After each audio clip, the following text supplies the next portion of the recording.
Welcome to Make It, Share It, the podcast where we explore the simple but profound process to overcome fear, doubt, perfectionism, and more enemies of creativity. Make it and share it. We'll talk to creators of all kinds, from artists and writers to entrepreneurs and inventors, to learn about their creative process, the challenges they faced, and how they overcame them by making and sharing. Whether you're an artist, entrepreneur, or someone who wants to create but feels stuck, this podcast is for you. Creativity, meet courage. Welcome back to Make It, Share It, where creativity meets courage.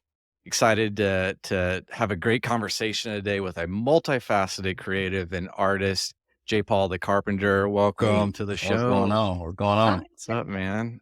Joined by Coop and Lauren as always, and we'll do some of our usual stuff, getting to know J. Paul and talking through making and sharing things. But I wanted to start by letting Coop do a little intro, and then we'll jump in from there. So take it away. Yes. Okay, so I feel like when someone's a creative in multiple avenues and has done really well in all these avenues, I wanted to lay out a lot of what J. Paul does, because I think there's a lot of audiences that know him and have no idea the other avenues that he's in. Yeah. So I know J. Paul originally as an artist. So this guy can sing. He has his own music, writes and records. He's been featured on Lecrae songs, even on his last album, Church Close 4. Yeah. So, I mean, there's that. That's a whole creative career, writing, singing, performing, recording. That's that. Yeah. Now, as an actual carpenter, this guy can make amazing stuff. And so and we can get into the things he's done, these crazy things for your house, for athletes, rap stars, from recording studios to the couch swings. And I mean, it's just amazing. Yeah. Then you've got, which now we segue, I can't even get into his mechanical abilities, because that just, I can't do any of that stuff. The guy's worked on airplanes I've seen you taking apart your car. I can't even get into that. Yeah. So then he's done TV as a carpenter, but even less than a carpenter. This was like a painter. Yeah. So he did a Keel show that we can link to in the show notes, where they were really doing like a home renovation stuff, where they would come in and fix up houses and houses, but do paint. Yeah. Like, what can you do with the power of paint? Both from there's like mold here, we need to fix some stuff, but also I can transform your room with just paint and not building stuff. Yep. But when I talk about J. Paul, this is his tagline, in my opinion. Uh-oh. I make cool stuff. And that's it. Period. Love it. That's it. And here's the kicker. Like, when I think carpenter, like he's, working on someone's house, building them a fireplace, building them a table, building them just some custom piece of furniture. This is how he looks while he's doing it. So he's not Ty Pennington out in the yard, wearing a beat up t-shirt and some work jeans with a hammer on it. Guy's wearing Jordans, sunglasses, Timberlands. I mean, I look cool and I make cool stuff. Yeah. Boom. That's J. Paul the Carpenter. That's awesome. Well, thank you, Stephen. You're welcome, man. And a family man, just had another kid. And I mean, these guys just running on fumes. Yeah. So much to talk about here. Wow. Yeah, there's a lot. So Ken, you do what you do. Oh, and real quick. So I'm going to have some guys over here. They're going to be going down the steps, grabbing stuff and coming right back up. So I don't know if that bothers y'all at all. No, man. We can ignore that. Yeah. On set. Yeah. Okay, so let's just start with something fun. What for you, I'm going to use Saturday, but you can use any day of the week that you feel like is kind of a Sabbath time for you. When you get a chance to rest, if that's a thing, and all of this that you've got going on, what's your go-to? Like, what is restful for you when you get that space? Restful for me is going outside, potentially with my boys, and shooting my bow.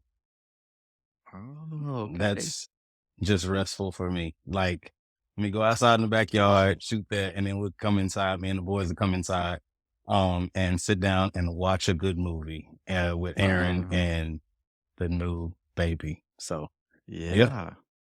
How old are your boys? Jaden is 4, Jackson is 3, and Alea is 8 weeks old. Oh my God. Yeah. All right. So we're in the thick He's of in the thick of it. it. Right. Hey, let me Yeah. tell you right now. So you got a baby girl. I can't Mm. think of anything more intimidating if I came over to ask her out on a date at 15 and you're just like cleaning a compound bow, just like wiping blood off of it. It's just something just like, hey, nice to meet you, young Right, man. right. Yep. I just feel like, I'm out. I'm Right, out. right. It's good to be to see you in history class. I'm out. Right. So It's a So, good yeah. move. very cool. All right. Now, I don't like to waste too much time. So, like getting a little deeper, you Mhm. like to do what's called a turning point. Okay. So, something that's, back usually childhood, younger days. I think Okay. you grew up in Dallas from what I Mhm. saw in one of your videos. Yep. So, something that just changed the way that you think, live, and relate in the world.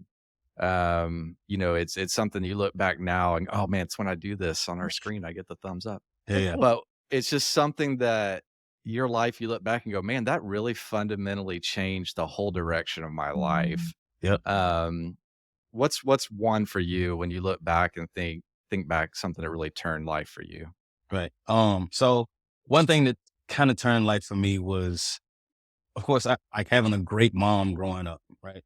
Well, first thing that turned life for me was I was adopted at 8 weeks old. Wow. So that was a whole thing in and of itself.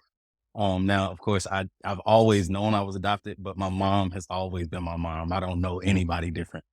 But so that was the first thing. But after that, her and my dad got a divorce when I was around 3 years old. I don't remember that either. And the next thing that like kind of turned my life for me was my stepdad coming into my life at 15, 16 years old. And at that point, having him in my life, having him, I mean, you know what I'm saying? God-fearing man, works with his hands, just teaching me the confidence of doing a lot of that stuff. My mom had taught me how to cut the grass, but him teaching me, like taking me and walking with me and doing and cutting the grass with me. Him teaching me, hey, you got a car now. So every 3 weeks, I need to see you outside checking your levels, checking your tires. Your alternator is bad. I'm going to show you how to change your alternator. Your fuel pump is bad. I'm going to show you how to change your fuel pump. So stuff like that, and giving me the confidence to go into the world pretty much. Cause I like school. I just didn't like school enough to continue going into college. So he was like, all right, you don't want to go to college. That's fine. Let's figure out what it is that you want to do. And yeah, there we go. Wow. Man, I told my wife this morning, I was like, my oldest son's 13. I was like, he's Mhm. gonna flip out with this episode. Yeah. Cause and he will for some of the other stuff we might talk about. It's fun, like hearing Yeah. about the work you do. But Yeah. that's really cool. I Yeah. love hearing you say that because we talk about that stuff all the time right Yeah. now and just trying to be that kind of father for him. So Yeah. very Yeah. I mean, it's There's needed. something, Like, go ahead. no, there's something different about that generation too. Like when that happened with me and my dad and my sisters, and my older sister had the first car. She was 3 years older than me. And like needs new spark plugs, needs a belt, needs a hose. There was something that but obviously before YouTube and everything else, he would just go to Pep Boys. He knew what he needed to get. He would come home and on the street in front of our house, he would do it. And I'd look at him like, how many times have you done this? And he's like, Yeah. I haven't, but Yeah. you're like, what do you mean, you know? Yep. And we're using the wrong tools because we have like Mhm. vice grips and a Phillips head screwdriver, and that's all we've got. And like Right. some Right. needle Right. nose pliers. But I was like, how does this generation I think confidence is a big piece. They would just Yeah. go, well, how's it get done? I'm not going to pay for it. So I'm just going to figure it out. Right. Yeah. Yep. And I Yep. think that's a good thing to see as a 13, 15-year-old kid. That is a For sure. valuable lesson. For sure. I mean, and a lot of my friends in high school, they didn't know how to change oil. They didn't know how to, Yeah. like, I literally started my own business in high school with my friends bringing, oh, come on. Yeah. With my friends bringing their cars over to my house and paying me $15 to change their gas. I mean, change their oil. They would go buy the stuff and bring their cars over there to my house and I would change their oil. So like, That's awesome. yeah, yeah, That's amazing. yeah. I'm so excited to hear all this because we have a son, our middle. We have two girls Yeah. in the middle. Yeah. And same thing. He's like into music, but Mhm. also he's into cars. He's gonna go but he's also like he's in a theology and a philosophy class and a history Mhm. class, and he loves all that, but he doesn't want to go to school. He's like, Yeah, yeah. I'm done with school. Yep. So he's gonna go get some like mechanic training. I Mhm. guess it's T10 school. Yeah. Um, but just to see, there aren't. I feel like our age in particular was like, you went to high school and then you graduate and you go to college Yep. and this is what you do. Yeah. And so it was an adjustment for us to be like, okay, you know what? College might not be for you, and Right. that's okay. You Right. know, it's cheaper that way for us. So Right. but Right. well, you were kind of on that. It's encouraging to see you on that that you were on that trajectory, that you're Yeah, like, yeah. and that your stepfather was cool. Like, okay, that's fine. Just let's figure out what you're gonna do and let's Right. go for it. Yeah. And so important to have. It's a good reminder as a parent to just help support our son in what he does, what to do and what he Yeah. is passionate about. Think Mhm. about my dad, he was really good at math, so he became an accountant and he hated it. Yep. And he was always like, "Just find what you love to do, and you will figure out how to succeed in life doing that thing." For sure. Uh, and so, it's very encouraging to just hear your story Yeah. and see how that has been true for you. Yeah. Yeah, yeah. Yeah. I think J. Paul's got this other thing that I'd like to know if this just came from that relationship with your stepfather. Because it was my dad is that generation, grew up in Alabama, big family, and they all worked like crazy on a farm and all that kind of stuff. So he taught me very early as a lazy teenager. He used to tell me if I was any more laid back, I'd be asleep. And that is true. It's like, dude, nothing bothers you, man. You gotta come on. And so when he told me, he was like, hey, here's the deal. You have to work every day. Yeah. So right now you're in school and that's your job. But one day he's like, and I don't care if you're a musician. I don't care what you choose to do. You have to work 5, 6 days a week. And the second you stop avoiding that and just lean into it and be like, no, work's part of the process. I have to work. And we're going to be working. We're meant to Yep. work. Yep. Your whole life will unload. So will unravel in a good way, where I feel like this generation right now is more than ever, maybe trying to avoid the daily work. Yeah. How can I do what I want to do with 2 hours a day? Yeah. And I feel like, man, we got to flip that, because that's a rude awakening. So to me, I'm always like, you can pursue anything, college, no college, trade, arts. Just know that does not exempt you from the daily grind. And I think J. Paul is one of those guys that every time I talk to him, he's in someone's house, he's in the backyard, he's building, he's recording, he's writing, he's doing. And so I'm like, some people just have that, the initiative to wake up and go. Yeah. Yeah. Yeah. So I didn't know if that came from from your stepdad or you've always been that way. So it came from my stepdad. So yes, it came from my stepdad, but there's something I heard a while back. Somebody said, I can't remember what it was. Can't remember where I heard it. May have been a TV show. I cannot remember, but somebody said, find something that you love doing and you'll never work another day in your life. And I was like, that's interesting. I want to find something I love doing. Yeah. And I love people. I love hanging out with people. I love talking to people. I turn on when there's people around. I lose energy when I'm by myself. So when I have people to engage with, I'm everywhere and I'm doing stuff. But I did have a season of time where I needed to just be by myself and learn how to do the woodworking stuff by myself. But to answer your question, we'll go into that stuff later. But to answer your question, yeah, a lot of it did come from my stepdad. If my mom came home and was like, hey, my tire's flat, or if a Amazon package came to the house, he didn't let it sit. He would immediately get up, go cut it open, break that box down, put it in a recycle bin, put together whatever it is it was that needed to be put together. And then he would go back and sit back down and it was done.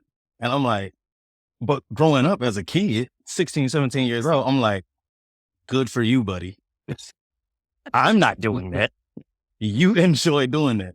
But now growing up, being almost 40 now, I'm just like, there's a verse also that holds true to me. Train up a child in the way that they should go, and when they get older, they will not depart from it. And I'm like, it didn't say right now they won't depart from it. When they get older, they won't depart from it. So I'm like, oh, I'm older now. And now all the things that they were teaching me is like coming back and falling back in line with what it was they were teaching me.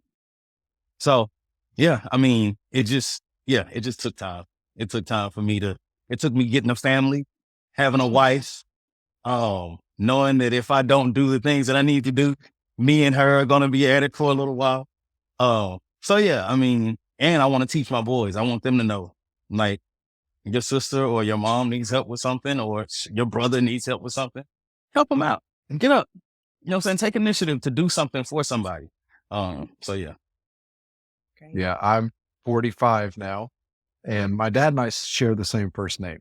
Yeah. And so I've never gone, that Steven's my middle name. Yeah. Because we had the same first name, and that would be confusing. But the joke is, now that I'm 45, I'm doing so many things exactly like him that I'm going to change my name back to my first name. Yeah. Because it's just getting, even things that I made fun of him for in my 20s, I'm doing, and I think there's nothing wrong with it. And it's scary. The genetics are scary. Yeah. All right. So there's one thing I want to ask before we dive into like making what we're making right now and sharing, which is the premise of our show. Yep. Which is, I do think sometimes it's hard to be somebody who does multiple things instead of specializing, right? You know, there's see, I can see like that's Yeah. so I'd be curious to know for you that some about that journey where you're like, wait a minute, do I just focus on woodworking, on carpentry, on just continuing to like dive deep into that world? Okay, wait, no, music. I'm in the studio now. I'm writing, I'm recording. Oh no, do I stick in this world? And then sometimes even this, and this is just me. I'm not putting this on you. This is on me. When I'm doing multiple things, I'm comparing myself against the best and going, all right, I probably shouldn't keep doing that because I'm not as good as whatever person you want to put in that field. Yeah. Right. How have you navigated that journey? Give it to me short. Which journey? Generalist versus specialist. Right? Like, okay. That part. Okay. Ugh. So I haven't. I appreciate that. So I don't try to navigate it. I'm just like, as it comes. So I made a decision in 2020 after the pandemic hit. I had just put out my first album, my first EP, and everybody liked it. I mean, February 14th, Valentine's Day, it released, and I'm getting a lot of buzz from it. I was supposed to go on tour with 2 different artists, and March 15th, the world ended. And I was like, I just put all this money into it, all of these videos, did all of this stuff. And I'm not a big enough artist for me to go on Instagram Lives and have people pay me for a concert. I'll maybe get 5 people pay me for a concert. This is not going to like help my family. And I was already doing the woodworking. So in 2016, 17 is when I had started woodworking. And at that point, I just had to make a decision. Like, okay, now it's time for me to go all in with the woodworking because I got a family to take care of. Maybe if I was single and I wanted to continue struggling being an artist, I could do that. But I got a family now. I got a son and another son on the way. It's time to do some stuff. And once I buckled down and was like, hey, this is what I'm going to go after for right now. There were other opportunities. God made ways for other opportunities for me to do the music. I still love music. I still love writing for people. I still love traveling and doing concerts and stuff like that. But I just had to go into this lane, and just buckle down and say, hey, this is where I'm going. This is what I'm going to do. And 2020, by far, for the carpentry and woodworking part of it, was probably my best year. Nobody had anywhere to go. They had to be at home. So daybed swings, tables, desks, home, like small home renovations and stuff like that. Everybody wanted and needed that stuff. And I made a lot of money, 2020. A lot of other people, I was hearing a lot of other people getting laid off and struggling and, whatever. And while I could, empathize and sympathize with those folks, that was my best year. But again, I still had the opportunity to do music. So I can go into a studio session, be good. I could go into a studio session with somebody and write a song. Or Lecrae calls me in for a studio session with him, and I can go in with him and do a studio session. So to answer your question, I didn't really purposely navigate it. I was just, as it came, as the music came, I would do it. As the different opportunities came, I would just take care of those, but staying on task with the one thing that I'm doing for right now. Yeah. Yeah, that's great. What I hear in that is, it's take it as it comes. But then there was a pivot to woodworking. Yeah. Because you found in business world language, product market fit, like you had a product and then the perfect market timing Yep. for it. That's, right now that's NVIDIA and, chips and that whole world and AI and all that. That's their world. So to get us out of business and back to creativity, that's what I hear in your story, but it's also just being faithful with what's in front of you. Yep. So that's For helpful. Sure. Yeah. I think it's interesting too, when it got into some of that initial early projects that he did, I can really see, like he worked with some artists and I feel like it's people that can, if an artist tells just a regular carpenter, hey man, I need something cool that's going to fit my front porch. That guy's going to be like, hey man, just tell me what you want me to build and I'm going to build it. Yeah. Show me a picture, I'll make it happen. Versus J. Paul's the guy who goes, done. And then that artist gets to walk back into his house. J. Paul envisions it, makes it match the house, makes it huge, does whatever. And then the artist comes back out and freaks out. And then that leads to the next job and the next job. Cause it's these artists who are like, I don't know what I want, but it needs to be cool and different and it needs to fit my vibe. And again, J. Paul's like, got it. I'll go build it. And that's unique. I think that's really unique from a regular house home repair. Like, no, I need you to tell me exactly what I need to do. I'll quote you and I'll do it. Yep. That's so like different beast. The swings that you're talking about, like those were like specific to that artist. So T.I. and his wife Tiny, they call me, they will hit their house manager. I was already there doing some other work inside the house and they needed me. He came in and was like, hey, what else do you do? And I was like, I also do daybed swings. He was like, come out here to the front yard. I was like, oh, okay. I don't know what's about to happen right now. So I went out to the front porch and the house is painted black. The gutters are painted gold. And they are like, he's like, I don't know. We just want some daybed swings. I was like, cool. Y'all got 25-foot ceilings. Your porch is 20 feet wide or 20 feet deep. It's 45 feet wide. I know what I'm going to do. We're going to do 2 California king size daybed swings.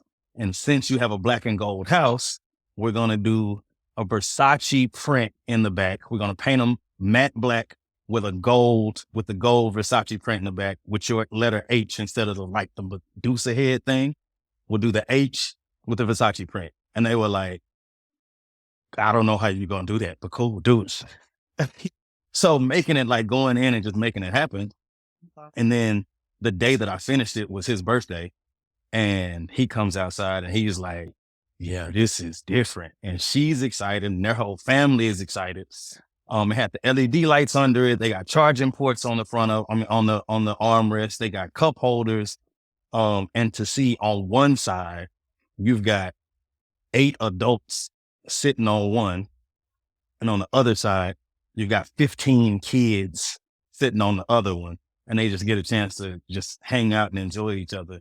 And that was the first time they, showed it to everybody, took pictures and, it's all on his social media and stuff like that.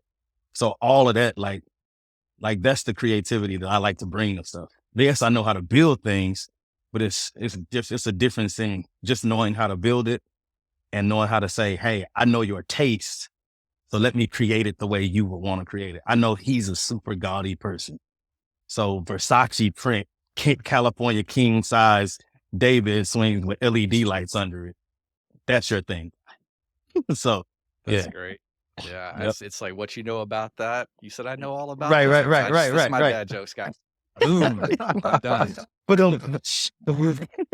solid. Very That's solid. That is great. Yeah. So that's it's cool because that's the heart of our show, right? Is the idea of you got to just make things and you share them and you do it again and not overthink it. You know, Yep. how do you, and again, that's what you really did in 2020 is like hunker down and go, all right, I'm gonna start making things. You shared it. Then he shared it in this case with TI, and then other things come, right? Yep. And a cycle has started. Yep. So I love it's really the heart of our show. What we normally do is like a recent thing that you've made and shared, maybe something you're in the middle of making. Is there something specific right now that for you would be fun to explore that gives, our audience a kind of an illustration of a recent project that you're either made and shared or you're making and sharing? Okay. Something recent. Right now I'm doing a renovation, a whole home Yeah. renovation for a lady, dear lady named Miss Joyce. Her husband just recently passed and she just wanted to, a new beginning, a new start. So me and my friend and partner, Beth Akers, we are working. She's the designer on the project and I'm the contractor on the project. And we're taking this thing, we're doing a YouTube channel. We're taking it from gloom to glam. That's our tagline for this YouTube video. Yeah. And it was super dark. A 1960s house, super dark. We knocked out 4 walls, added a LVL beam, 20-foot LVL beam in the house. So she could have a really open layout for the living room and the kitchen, going into the dining room and like a sitting area. So that's the new thing. We want again, it was super dark in the house and we just wanted to open everything up, and make her give her the feeling of, I don't necessarily have to leave this house. I can continue to grieve the loss of somebody. She can continue to grieve the loss of somebody she cared for and loved, but it gives you a new and fresh start without having to leave your house, and your kids and your grandkids don't get a chance to stay and have those memories in that house. You just continue the memories from where you are now. But they pull up to the same house. It's just a different inside. So yeah, that's a new one that we're working on. And this house, we just recently renovated some of this stuff. So the tile in the back and the vent hood and all of this stuff. You can't see the bar area, but we did that, the fireplace and stuff like that. This girl, she just moved, she moved in, maybe 8 to 10 months ago. She wasn't the biggest fan of it. She didn't know if she wanted to move or stay. And when we got done, she was like, I'm staying. So yeah.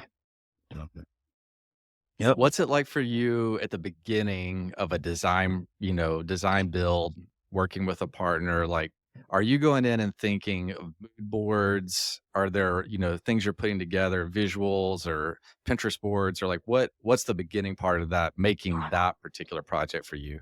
The beginning part for me is, so a mentor of mine, I thought I was crazy for doing it. But one of my mentors, when I saw him do it, I was like, I'm not crazy. That's dope. The beginning part for me is going into somebody's house and taking my carpenter's pencil and just drawing things on the wall.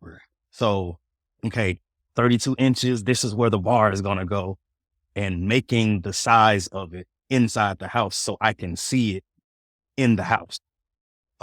This is how big the refrigerator is. I need the cabinets to go here. I want the couch to go in this area, or whatever the situation is, right? That's how I start taping things off. That's how I always start. That's how I normally start. But now with me and Beth working together, she's better at doing it on the computer, but sometimes I still need to see it. I still need to see it in the space, to make me feel like, oh, this works here. This doesn't work here. And then she comes in and corrects it and go, well, I want to put this on this end. Okay, cool. Let's move this over a little bit. So yeah, that's the beginning part for me. And then just visualizing whatever I see. And if I don't see it, just start building stuff. I've done that a lot. I didn't fully know what I was going to do with the swings. My mentor calls himself the Jay-Z of renovations. And I call myself Lil Wayne. So you got the best rapper alive and the newest best rapper alive. And Lil Wayne doesn't write anything down. Like, he doesn't write any of his lyrics down. So I don't normally write down on paper or anything what I didn't used to. Now that I've gotten more into, renovations and stuff like that, I've started to write stuff down. But if somebody shows me a picture of something they wanted, a swing or a table, I didn't write anything down. I know the measurements. I know how I want it to look. And I just start building it. And just build it the way that they want it to be built, but also add my little flavor to it. And give it to them. They're like, we didn't want this, but this is amazing.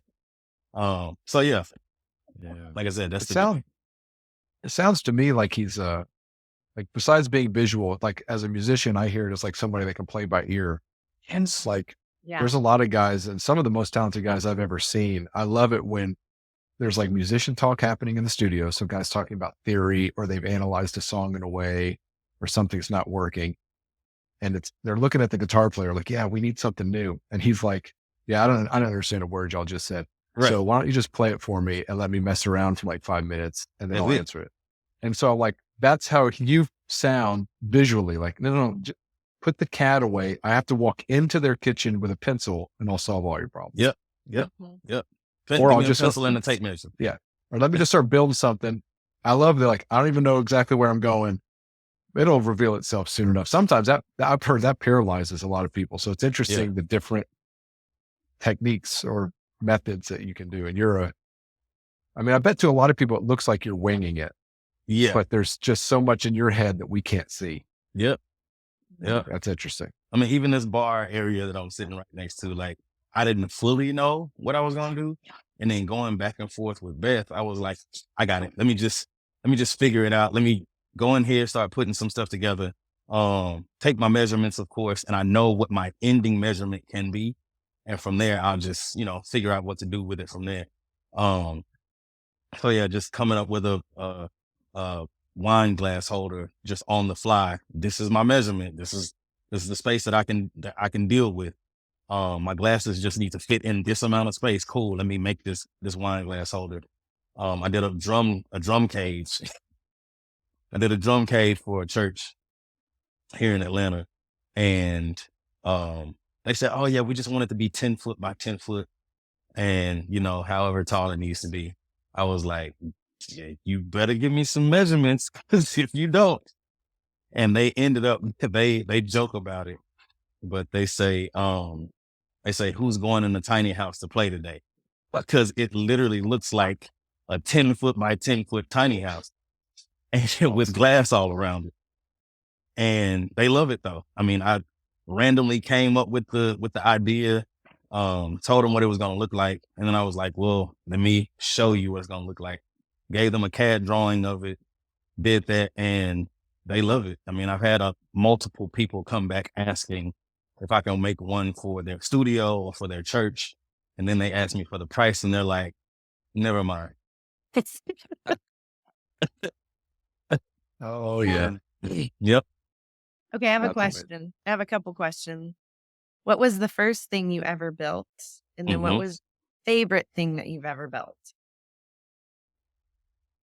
First thing I ever built for my own company, or just first thing I ever built? Ever built, like when you realize, oh, I like doing this. This is actually, I'm pretty good at this. First thing I ever built. I know it was something at the house of my stepdad. I just don't know exactly what. Okay. He told me he wanted some help making these little shelves. So you know how you have the little archway indention in your wall with the light hanging down in the light? I mean, in the wall. Yeah. So we had one of those, and he had some little figurines, like not figurines, the little glass statues that he wanted to put in there, but it was too shallow. So he wanted to make a little shelf with a round over edge on it, or with a rounded edge on it. And we went outside with a jigsaw and just started cutting it. And then of course we had to round the edges over. So we just sanded those edges down, went inside, put them in there, screwed them down on the top and set them in, and they look great. So that was probably one of the first things outside of doing cars. We built cars. I mean, we didn't build cars. We worked on cars and stuff like that before, but this was one of the first things with wood that I built with him. And that was one of the, first opportunities outside of a drill or a ratchet wrench, that I was like, oh, this is a power tool. I can, actually work with this, whatever. And it kind of gave me the confidence to go into something different. Favorite thing building is the Blackhawk helicopter. What? That's legit. Okay. So More. So when I was between 19 to 23 years old, I worked at a place called Vault Aircraft in Dallas. It was a competitor for Lockheed Martin and Bell helicopters. They're not there anymore. But I did a aerospace assembly program in Fort Worth. And after that program, a couple of people were pretty good in the program. So I was one of those people that were pretty good in the program. And I got a phone call from Vault Aircraft, and they were like, hey, we saw that you were, top of your class coming out of the program. It was an 8-week program. It was unpaid. I had to drive from Duncanville, from DeSoto, Texas to Fort Worth. I had to drive an hour and a half every day, unpaid for 8 weeks. And then it finally paid off. But yeah, so I got the job. The first thing I was working on was the Global Hawk airplane, the spy plane. If you don't know what the Global Hawk is, that's the plane that they found bin Laden with. So it's a drone. Nobody's flying it. Right. They just fly it from wherever they are. But yeah, that's the plane that they found bin Laden with, and it got shot down. And that was the first one I was on. After that, I moved to the Blackhawk helicopter. Now, of course, seeing all of these war movies and stuff like that, I was like, man, I want to work on the Blackhawk. Like, I want to work on the Blackhawk. And I had the opportunity to do it. And I'm like, I made it. I'm here now. We've arrived. So working on that, putting the electric, the wiring in, and just doing everything so we didn't put the propellers on the top, but we did everything else for the fuselage of this aircraft.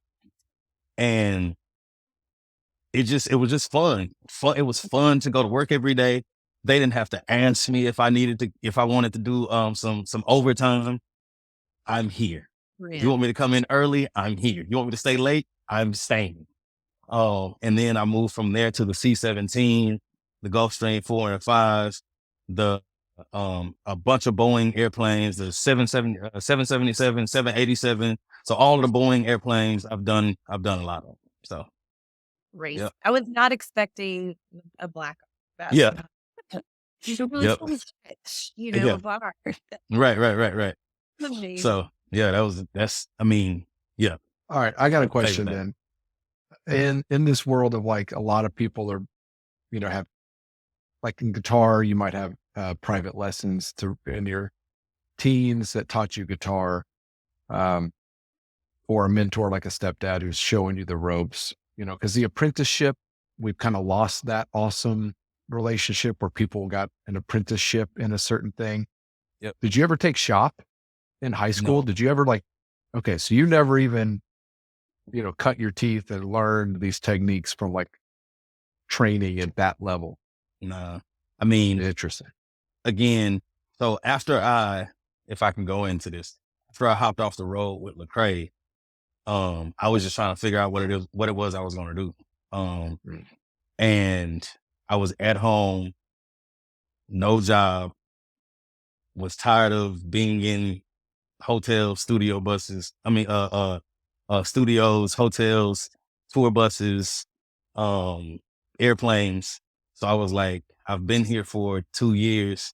I've probably touched the soil of Atlanta, maybe 6 months out of that 2 years collectively, maybe 6 months out of that 2 years.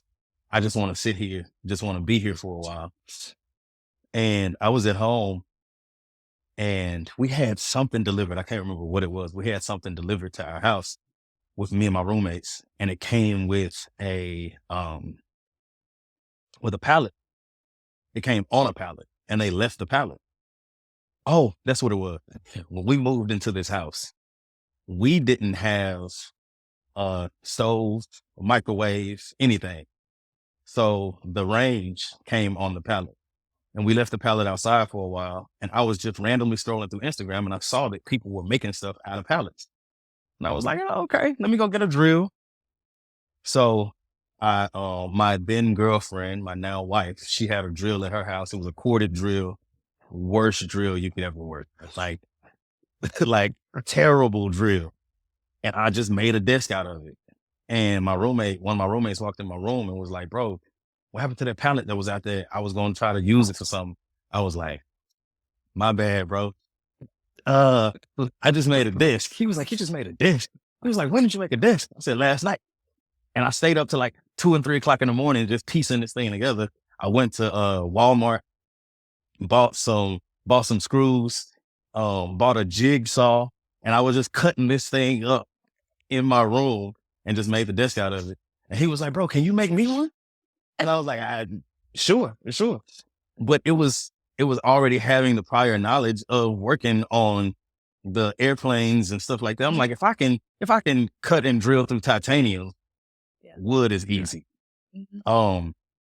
So, and my stepdad years ago, when we were doing other things that we were building at the house, he said, it's just wood. If you mess it up, you can go buy some more. So that was another confidence booster for me. And I'm like, it's a pallet. It was going to be trash. I can go find another pallet. That's nothing. That's easy. Or I can just go to Home Depot and buy for $10, buy another board if I need to. So I just made that desk and I can't remember what we were talking about, but yeah. Hey, okay, this is after everything we've just talked about, such a crazy pivot that would apply to you. What did the process look like? Like, walk us through what you did on Church Clothes 4. So it's like, do you help write that song? Do they have the words and they just needed a melody? Because there are a lot of reaches dealing with a lot of hip hop guys, a lot of rappers, and you can sing. Mm-hmm. So talk about that. What did that look like? Do you write every day? Did you just go in and wing it? What happened? So that was actually already written. And I just came in and added some harmonies, just added a few things to, flare it up just a little bit. But it was already written. And the crazy thing is, just like the first song I did with Craig, they had a few different people try this song and they were like, it's just not right. And they were talking about not using the song anymore. And Lecrae saw me at the office. I just randomly stopped by the office. And he saw me at the office. He was like, hey, they got a song over there. Can you go over there and try it real quick? Like, just try, see what you can do with it, whatever.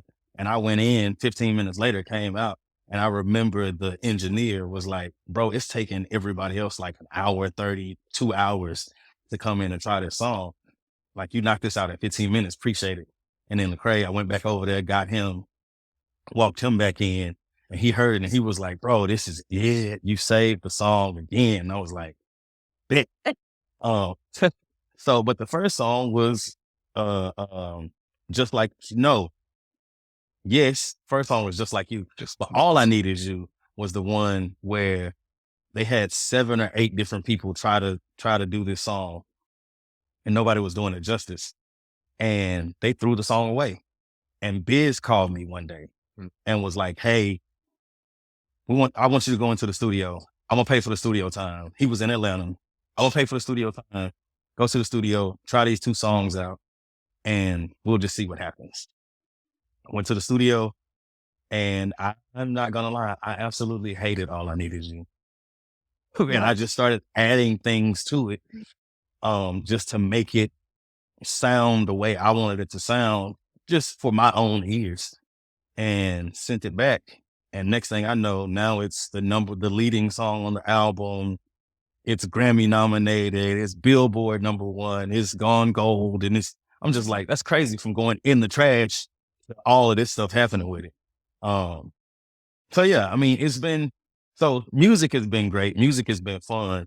And woodworking and general contracting and carpentry has been fun as well. It's crazy, It man. kind of reminds me, Coop, of the chain smoker story with you, like something that's like, we don't like this hook. We don't Mhm. like this intro. Just throw it in the trash. And it's like, no, I think this is good. I like it. And it goes on to be part of a hit song. So Yep. again, part of the love make the and share principle. Yeah, I love that it went from, hey, that's going to end up on the cutting room floor. Like that, it's not going to do it. And then it's like the first single released, like it couldn't be more of a, did I already tell you all the Lenny Kravitz? I think I told you on a text. Did I tell Lenny Kravitz Fly Go Away share it on real this? quick. Yeah, share it real quick. It blows my mind. So he wrote the Lenny Kravitz album in the early 2000s that ended up winning multiple Grammys and all this stuff. Yeah. And he knew, so now the album's been mixed and mastered. It is done. It's in the can. It is finished. And now he's just waiting for the first single to come out. And then he's going to go tour for like 9 months. And he sat down with his guitar. And as someone who's been on tour before can feel this, he was like, I don't want to leave. I don't want to go on tour. Yeah. People that romanticize tour tells me they've never toured. Yeah. 3 weeks in, you're like, this is what it is. I've been duped. And so Lenny Kravitz just felt, I don't want to go on tour. He literally sat down with a guitar and in 10 minutes cranked out a song. I want to fly away. Like, I just want to fly anywhere else other than here and let my album come out. Guess what he did? He shared it with one friend. He was like, I kind of like it. I wrote it in 5 minutes. It's real easy. It's real repetitive. It's the same chords, the whole song. I told my songwriting class, he's rhyming words like fly, sky, high, elementary school stuff here. Yep, Okay. Yep. He plays it over the phone and his friend was a musician and he goes, Lenny, if you're going to ever listen to me in your life, hang up the phone, call the record label, tell them that this song has to be on the album. They're going to freak out because it's mixed and mastered. And that causes all sorts of stuff. And the artwork is done. You have to add the track. Lenny said, okay. And he fought. He was like, it's got to be on there. Went #1. That song itself won 2 Grammys and was the biggest thing on that album. And it wasn't even written for the album. It was a throwaway 10-minute song that he didn't want to go on tour. So I'm like, there's something about those magic moments, but he never would, that song would have never seen the light of day if he didn't call a friend, share it with him. His friend saw it and went, dude, you better call your label right now. Or it would have just been something he probably messed with on the tour bus from time to time. I mean, that's his most memorable song. Like, crazy. it's huge.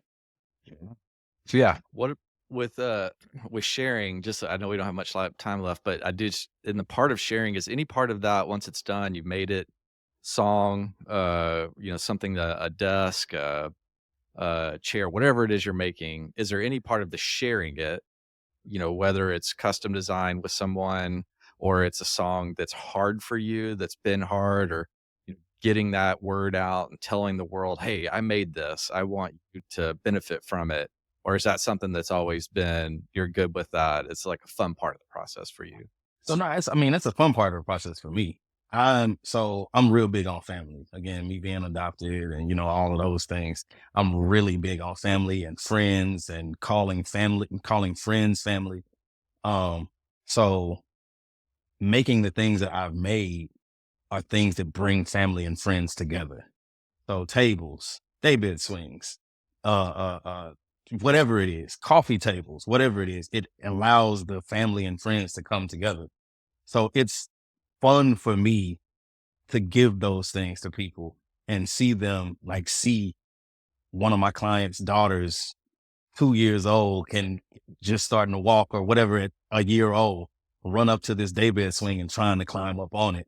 Cause I know, like, this is going to be in your family for years. You're going to be able to keep this thing for a long time. And this will help to bring your family together. Same, like I said about the story with T.I. and them getting the swings. There's 8 adults and 15 kids on 2 different swings, and it's just bringing their family together. So that's the fun part for me. Now, I have had some projects having the TI swings, having made those, I wanted to keep them for myself, of course, just because they looked good. But other than that, like I really enjoy working on somebody's house and them coming in. I mean, our client that we did this house for right now, she walked in and I wasn't on FaceTime with her when she saw it for the first time, but she cried.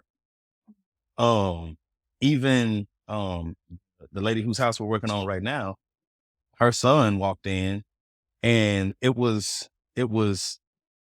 him grieving, but also him happy at the same time. He cried because he was just like, man, like we get a chance to start over.